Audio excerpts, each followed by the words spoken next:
तो दोस्तों आज हम एसएससी स्टेनोग्राफर के लिए 100 इम्पोर्टेंट प्रश्नों के बारे में बात करेंगे और ये सभी प्रश्न मोस्ट इम्पोर्टेंट सिलेक्टेड प्रश्न हैं और परीक्षा में आने लायक प्रश्न, इसलिए वीडियो में अंत तक बने रहे। तो चलो वीडियो को शुरू करते हैं। तो आपका पहला सवाल है कि किस गुप्तकालीन शासक के समय चीनी यात्री फायान भारत आया था? तो यह आया था चंद्रगुप्त द्वितीय के शासनकाल में। ठीक है, चंद्रगुप्त द्वितीय के शासनकाल में चीनी यात्री फायान है जो भारत आया था। और इसकी व्याख्या है कि फायान 406 से 411 ईस्वी तक चंद्रगुप्त के राज्य में रहा था। ठीक है, तो आपको याद रखना है। अगला सवाल है कि प्रयाग प्रशस्ति किस लिपि में उत्कीर्ण है? तो प्रयाग प्रशस्ति उत्कीर्ण है ब्राह्मी लिपि में। ठीक है, तो ब्राह्मी लिपि में उत्कीर्ण है कौन सी प्रशस्ति? तो प्रयाग प्रशस्ति। अगला सवाल है कि अलंकृत काव्य शैली का जन्मदाता माना जाता है, तो किसे माना जाता है? भारवी को। ठीक है, तो भारवी एक ऐसा व्यक्ति है जिसे अलंकृत काव्य शैली का जन्मदाता माना जाता है। अगला सवाल है कि लिच्छवी राजकुमारी कुमार देवी से विवाह संबंध स्थापित किया था, तो किसने किया था? चंद्रगुप्त प्रथम ने। ठीक है, तो चंद्रगुप्त प्रथम ने कुमार देवी से विवाह किया था जो लिच्छवी कुल की थी। ठीक है, लिच्छवी कुल की कुमार देवी से विवाह किया था किसने? चंद्रगुप्त प्रथम ने किया था। ठीक है, तो आपको याद रखना है। अगला सवाल है कि किस इतिहासकार ने समुद्रगुप्त की वीरता पर मुग्ध होकर उन्हें भारत का नेपोलियन या भारतीय नेपोलियन कहना पसंद किया था? वेरी मोस्ट इंपोर्टेंट क्वेश्चन है, तो आपको याद रखना है कि किस इतिहासकार ने समुद्रगुप्त की वीरता पर मुग्ध होकर उन्हें भारत का नेपोलियन या भारतीय नेपोलियन कहना पसंद किया था? तो वह इतिहासकार था विंसेंट स्मिथ। ठीक है, विंसेंट स्मिथ वह इतिहासकार था जिसने समुद्रगुप्त को भारत का नेपोलियन कहा था या भारतीय नेपोलियन कहा था। अगला सवाल है कि गुप्त वंशावली का परिचय प्राप्त करने में कौन सा अभिलेख महत्वपूर्ण है? तो वह अभिलेख है स्कंदगुप्त का भीतरी स्तंभ लेख। ठीक, स्कंदगुप्त का भीतरी स्तंभ लेख है जो गुप्त वंशावली का परिचय प्राप्त करने में महत्वपूर्ण है। कौन सा अभिलेख? स्कंदगुप्त का भीतरी स्तंभ लेख। अगला सवाल है कि अभिलेखीय साक्ष्यों के आधार पर गुप्तों का आदि पुरुष था, तो कौन था? श्रीगुप्त। ठीक है, श्रीगुप्त है जो अभिलेखीय साक्ष्यों के आधार पर गुप्तों का आदि पुरुष था। कौन? श्रीगुप्त। अगला सवाल है कि चंद्रगुप्त प्रथम ने कौन सा नया संवत चलाया था? तो यह चलाया था गुप्त संवत। ठीक है, तो गुप्त संवत किसने चलाया था? तो आपको याद रखना है यह संवत चलाया था चंद्रगुप्त प्रथम ने चलाया था। अगला सवाल है कि चंद्रगुप्त प्रथम के बाद उसका उत्तराधिकारी कौन बना? तो वह बना था समुद्रगुप्त। ठीक है, समुद्रगुप्त है जो चंद्रगुप्त प्रथम के बाद उसका उत्तराधिकारी बना था। कौन? समुद्रगुप्त। अगला सवाल है कि समुद्रगुप्त की सामरिक विजयों के संदर्भ में मुख्य स्रोत है, तो मुख्य स्रोत क्या है? प्रयाग प्रशस्ति। ठीक है, प्रयाग प्रशस्ति है जो समुद्रगुप्त की सामरिक विजयों के संदर्भ में मुख्य स्रोत है। अगला सवाल है कि प्रयाग प्रशस्ति के रचयिता है, तो कौन है? हरिसेन। ठीक है, हरिसेन है जो प्रयाग प्रशस्ति के रचयिता हैं। कौन? हरिसेन। अगला सवाल है कि चंद्रगुप्त द्वितीय की कौन सी उपाधि थी? तो वह थी उपरोक्त सभी। ठीक है, ये तीनों उपाधियां हैं विक्रमांक, विक्रमादित्य, परम भागवत। ये तीनों उपाधियां हैं जो चंद्रगुप्त द्वितीय की उपाधियां थी। इसलिए आपका सही जवाब होगा ऑप्शन नंबर 4। अगला सवाल है कि चंद्रगुप्त द्वितीय की विजयों का उल्लेख उसके किस अभिलेख में मिलता है? तो यह मिलता है उदयगिरि गुहालेख में। ठीक है, उदयगिरि गुहालेख में चंद्रगुप्त द्वितीय की विजयों का है जो उल्लेख मिलता है। किस लेख में? तो वह लेख है उदयगिरि गुहालेख में। अगला सवाल है कि चंद्रगुप्त द्वितीय ने गुप्त साम्राज्य की कौन सी 2 राजधानियां बनाई? तो वह राजधानियां थी पाटलिपुत्र व उज्जैनी। ठीक है, पाटलिपुत्र व उज्जैनी वह 2 राजधानियां थी जो चंद्रगुप्त द्वितीय ने गुप्त साम्राज्य की राजधानियां बनाई थी। अगला सवाल है कि महान बौद्ध विद्वान व भिक्षु वसुबंध को किसके दरबार में संरक्षक प्राप्त हुआ? तो यह मिला था समुद्रगुप्त के दरबार में। ठीक है, महान बौद्ध विद्वान व भिक्षु वसुबंध को समुद्रगुप्त के दरबार में संरक्षण है जो प्राप्त हुआ था। अगला सवाल है कि चंद्रगुप्त विक्रमादित्य के दरबार में नवरत्नों में सबसे अग्रणीय था, तो कौन था? वह था कालिदास। ठीक है, कालिदास है जो चंद्रगुप्त विक्रमादित्य के दरबार में नवरत्नों में सबसे अग्रणीय था। कौन था? कालिदास। अगला सवाल है कि मंदसौर अभिलेख के रचनाकार हैं, तो कौन है? वह है वत्सबटी। ठीक है, वत्सबटी है जो मंदसौर अभिलेख या मंदसौर प्रशस्ति के रचनाकार है। कौन? वत्सबटी। अगला सवाल है कि किस शासक के काल में नालंदा विश्वविद्यालय की स्थापना हुई? तो आपको याद रखना है वह वह शासक है कुमारगुप्त। ठीक है, कुमारगुप्त के शासनकाल में नालंदा विश्वविद्यालय की है जो स्थापना हुई थी। वेरी मोस्ट इंपोर्टेंट क्वेश्चन है। ठीक है, तो आपको याद रखना है। अगला सवाल है कि 466 ईस्वी में चीनी सम्राट सांग के दरबार में राजदूत भेजकर किस गुप्त सम्राट ने सुदूर चीन के साथ मैत्रीपूर्ण संबंध को प्रगाढ़ किया? तो आपको याद रखना है वह था स्कंदगुप्त। ठीक है, क्या प्रश्न है कि 466 ईस्वी में चीनी सम्राट सांग के दरबार में राजदूत भेजकर किस गुप्त सम्राट ने सुदूर चीन के साथ मैत्रीपूर्ण संबंधों को प्रगाढ़ किया? तो वह गुप्त सम्राट है स्कंदगुप्त। ठीक है, स्कंदगुप्त वह गुप्त सम्राट है जिसने सुदूर चीन के साथ मैत्रीपूर्ण संबंधों को प्रगाढ़ किया।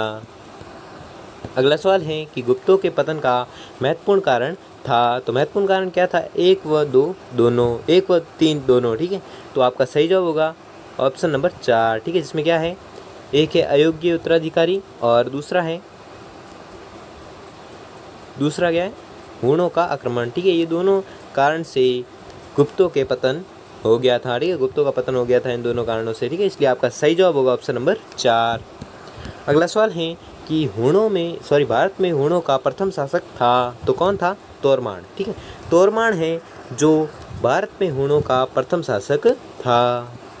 अगला सवाल है कि किस गुप्त शासक ने हुणों को बुरी तरह पराजित कर विक्रमादित्य की उपाधि धारण की थी? तो यह की थी स्कंदगुप्त ने। ठीक है, तो स्कंदगुप्त वह गुप्त शासक था जिसने हुणों को बुरी तरह पराजित कर विक्रमादित्य की उपाधि धारण की थी। किसने? स्कंदगुप्त ने। अगला सवाल है कि किस शासनकाल में पहली बार दीवानी और फौजदारी कानूनी भली भांति परिभाषित किए गए? तो यह किए गए थे गुप्त काल में। ठीक है, तो गुप्त शासनकाल में या गुप्त काल में पहली बार दीवानी और फौजदारी कानून भली भांति परिभाषित किए गए थे। किस काल में? गुप्त काल में। अगला सवाल है कि किस अभिलेख में सर्वप्रथम सती प्रथा के बारे में कहा गया है कि गोपराज नामक सेनापति की स्त्री सती हुई? तो आपको याद रखना है वह अभिलेख था एरन अभिलेख। ठीक है, एरन अभिलेख से प्राप्त होता है कि सर्वप्रथम सती प्रथा के बारे में कहा गया है कि गोपराज नामक सेनापति की स्त्री सती हुई थी। किस अभिलेख से प्राप्त होता है? तो यह अभिलेख है एरन अभिलेख। अगला सवाल है कि सोने के सिक्के को गुप्त काल में कहा जाता था। तो क्या कहा जाता था? दीनार। ठीक है, दीनार है जो सोने के सिक्कों को गुप्त काल में कहा जाता था। क्या कहा जाता था? दीनार। अगला सवाल है कि गुप्त काल में भारत द्वारा विदेशों में निर्यात की जाने वाली सबसे महत्वपूर्ण वस्तु थी। तो क्या वस्तु थी? मसाले। ठीक है, मसाले हैं जो गुप्त काल में भारत द्वारा विदेशों में निर्यात की जाने वाली सबसे महत्वपूर्ण वस्तु थी। क्या थी? मसाले। अगला सवाल है गुप्त राजाओं ने कौन से धर्म को राजश्रेय प्रदान किया? तो वह किया था वैष्णव धर्म को। ठीक है, वैष्णव धर्म को राजश्रेय प्रदान किया था। किसने? गुप्त राजाओं ने। अगला सवाल है कि चंद्रगुप्त द्वितीय व समुद्रगुप्त के सिक्कों पर किस पक्षी के चित्र हैं? तो यह है गरुड़ पक्षी के चित्र। ठीक है, गरुड़ पक्षी के चित्र किन सिक्कों पर है? तो आपको याद रखना है वह के चंद्रगुप्त द्वितीय और समुद्रगुप्त के सिक्कों पर हैं। किस पक्षी का चित्र? गरुड़ पक्षी का चित्र अंकित है। अगला सवाल है कि गुप्त काल में प्रसिद्ध बौद्ध दार्शनिक था। तो वह था उपरोक्त सभी आर्यदेव व संग वसुबंध व मैत्रेयनाथ और दिग्नाथ। ये जो पांचों ही हैं जो गुप्त काल में प्रसिद्ध बौद्ध दार्शनिक थे। अगला सवाल है कि कला व साहित्य के विकास की दृष्टि से किस काल को भारतीय इतिहास का क्लासिक युग अथवा स्वर्ण युग कहा गया है? तो वह काल है गुप्त काल। ठीक है, गुप्त काल को भारतीय इतिहास का क्लासिक युग अथवा स्वर्ण युग कहा गया है। किस काल को? गुप्त काल को। अगला सवाल है कि गुप्तकालीन चित्रकला के अवशेष कहाँ दिखाई देते हैं? तो यह दिखाई देते हैं उपयुक्त सभी में, बाघ की गुफाओं में, अजंता की गुफाओं में, बादामी की गुफाओं में। ये तीनों गुफाओं में गुप्तकालीन चित्रकला के अवशेष है जो दिखाई देते हैं। ठीक है, तो आपको याद रखना है। अगला सवाल है कि गुप्त काल की मूर्ति कला का सर्वोत्तम उदाहरण है। तो सर्वोत्तम उदाहरण क्या है? सारनाथ की मूर्ति। ठीक है, सारनाथ की मूर्ति है जो गुप्त काल की मूर्ति कला का सर्वोत्तम उदाहरण है। क्या है? सारनाथ की मूर्ति। अगला सवाल है कि निम्न में से कौन सी पुस्तक कालिदास की है? तो कालिदास की पुस्तक का नाम बताना है।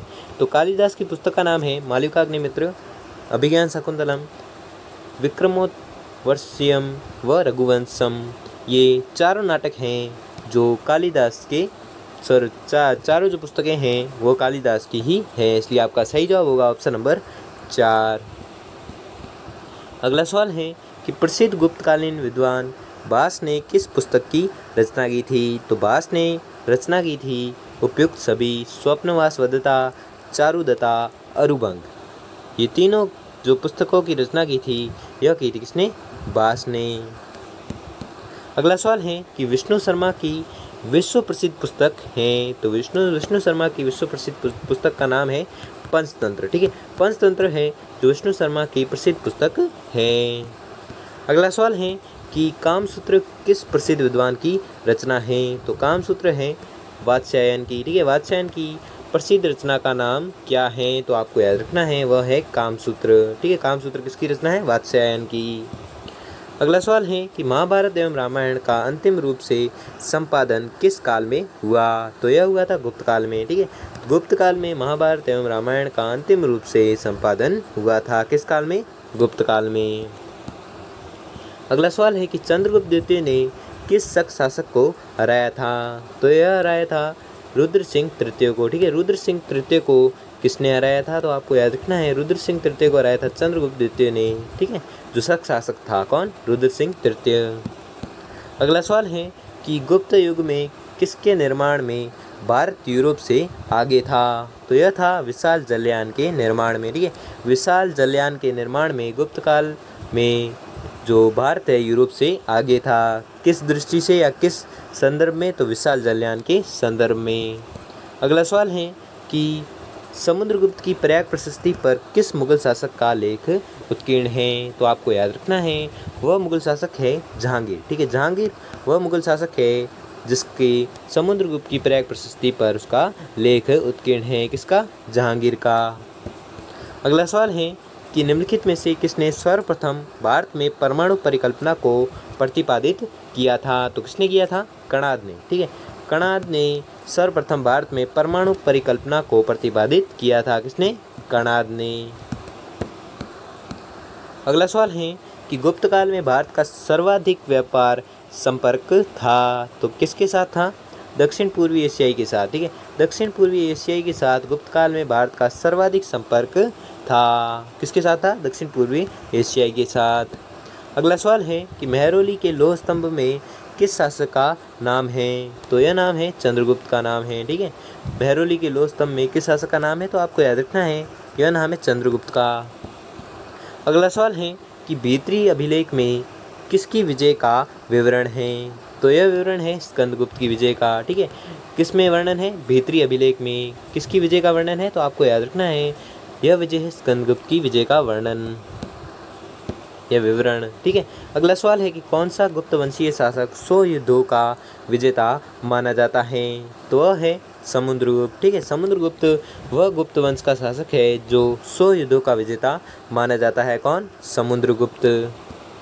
अगला सवाल है कि इत सिंह के अनुसार श्रीगुप्त ने किस स्थान पर चीनी बौद्ध तीर्थयात्रियों के लिए एक मंदिर का निर्माण करवाया था? तो यह करवाया था मृगशिखवन ने। ठीक है, मृगशिखवन स्थान पर चीनी बौद्ध तीर्थयात्रियों के लिए एक मंदिर का निर्माण करवाया था। किसने करवाया था? श्रीगुप्त ने। ठीक है, इस सिख के अनुसार श्रीगुप्त ने करवाया था। क्या करवाया था?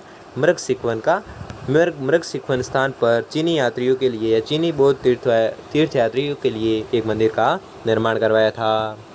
अगला सवाल है कि निम्नलिखित अभिलेखों में से किसमें स्कंदगुप्त के राज्यकाल में हूणों के आक्रमण का उल्लेख है? तो यह है भीतरी। ठीक है, भीतरी अभिलेख में जो स्कंदगुप्त के राज्यकाल में हूणों के आक्रमणों का उल्लेख है। किसमें है? तो भीतरी अभिलेख में। अगला सवाल है कि राजग्रहण मोक्षानुग्रह, जिसका अर्थ है पराजित राजाओं को उनके राज्य लौटा देना की नीति किस शासक ने अपनाई थी? तो यह नीति अपनाई थी समुद्रगुप्त ने। ठीक है, तो समुद्रगुप्त की नीति का नाम क्या है? ग्रहण मोक्षानुग्रह की नीति किसने अपनाई थी? तो आपको याद रखना है, यह नीति अपनाई थी समुद्रगुप्त ने। और इस नीति के अनुसार क्या था कि पराजित राजाओं को उनके राज्य लौटा देना। अगला सवाल है कि गुप्त युग में पैठन की प्रसिद्धि का कारण था। तो प्रसिद्धि का कारण क्या था? व्यापारिक मंडी। ठीक है, व्यापारिक मंडी है जो गुप्त युग में पैठन की प्रसिद्धि का कारण था। क्या था? व्यापारिक मंडी। अगला सवाल है कि निम्नलिखित में से किस विधा के लिए ब्रह्मगुप्त प्रसिद्ध हैं? तो यह प्रसिद्ध है गणित के लिए। ठीक है, गणित विधा के लिए ब्रह्मगुप्त है जो प्रसिद्ध हैं। अगला सवाल है कि देवगढ़ का मंदिर किसका प्रतीक है? तो देवगढ़ का मंदिर है गुप्त स्थापत्य का। ठीक है, गुप्त स्थापत्य का प्रतीक है कौन सा मंदिर? देवगढ़ का मंदिर। अगला सवाल है कि मंदसौर अभिलेख का लेखक कौन था? तो मंदसौर अभिलेख का लेखक था वत्सभट्ट। ठीक है, वत्सभट्ट है जो मंदसौर अभिलेख का लेखक था। कौन? वत्सभट्ट। अगला सवाल है कि चंद्रगुप्त द्वितीय ने किस विदेशी जाति को पराजित किया था? तो यह किया था शकों को। ठीक है, शकों को पराजित किया था। किसने किया था? चंद्रगुप्त द्वितीय ने। ठीक है, चंद्रगुप्त द्वितीय ने शकों को पराजित किया था। अगला सवाल है कि फायान के यात्रा विवरण का नाम है। तो फायान के यात्रा विवरण का नाम है फाकोकी। ठीक है, फाकोकी है जो फायान के यात्रा विवरण का नाम है। अगला सवाल है कि चंद्रगुप्त द्वितीय का काल कौन से धर्म का चरमोत्कर्ष काल था? तो यह था उपरोक्त सभी। ठीक है, बौद्ध धर्म, जैन धर्म, ब्राह्मण धर्म, ये तीनों का है जो चरमोत्कर्ष काल रहा था। किसका? चंद्रगुप्त द्वितीय का काल। ठीक है, चंद्रगुप्त द्वितीय का काल बौद्ध धर्म, जैन धर्म, ब्राह्मण धर्म का चरमोत्कर्ष काल रहा था। इसलिए आपका सही जवाब होगा ऑप्शन नंबर 4। अगला सवाल है कि गुप्त संवत का प्रारंभ हुआ था। तो कब प्रारंभ हुआ था? यह हुआ था 319 ईस्वी में। ठीक है, 319 ईस्वी में गुप्त संवत का है जो प्रारंभ हो गया था। अगला सवाल है कि एलोरा की गुफाएं स्थित है। तो एलोरा की गुफाएं स्थित है कहाँ पर? महाराष्ट्र में। ठीक है, तो महाराष्ट्र में कौन सी गुफाएं स्थित है? तो आपको याद रखना है, यह स्थित है एलोरा की गुफाएं। अगला सवाल है कि अजंता की चित्रकला किस धर्म से संबंधित है? तो अजंता की चित्रकला संबंधित है बौद्ध धर्म से। ठीक है, तो बौद्ध धर्म से संबंधित चित्रकला का नाम क्या है? तो वह है अजंता की चित्रकला जो बौद्ध धर्म से संबंधित है। अगला सवाल है कि निम्न में से किस गुप्त शासक को संगीत से विशेष प्रेम था? तो वह गुप्त शासक था समुद्रगुप्त। ठीक है, समुद्रगुप्त वह गुप्त शासक था जिसको संगीत में विशेष प्रेम था। अगला सवाल है कि हुणों का उल्लेख खालिस्तान में हुआ है। तो किस प्रशस्ति में या किस अभिलेख में हुणों का है जो उल्लेख हुआ है? तो आपको याद रखना है, वह अभिलेख है स्कंदगुप्त के भीतरी स्तंभ अभिलेख में हुणों का उल्लेख हुआ है। किसमें? स्कंदगुप्त के भीतरी स्तंभ अभिलेख में। अगला सवाल है कि समुद्रगुप्त ने किस प्रकार की स्वर्ण मुद्राएं जारी की थी? तो यह की थी उपरोक्त सभी प्रकार की। ठीक है, गरुड़ प्रकार और धनुर्धारी प्रकार की, परशु प्रकार और अश्वमेघ प्रकार की, व्याघ्रहीनन प्रकार और वीणावादन प्रकार की। यानी कि आपका सही जवाब होगा ऑप्शन नंबर 4, उपरोक्त सभी प्रकार की है जो स्वर्ण मुद्राएं जारी की थी। किसने?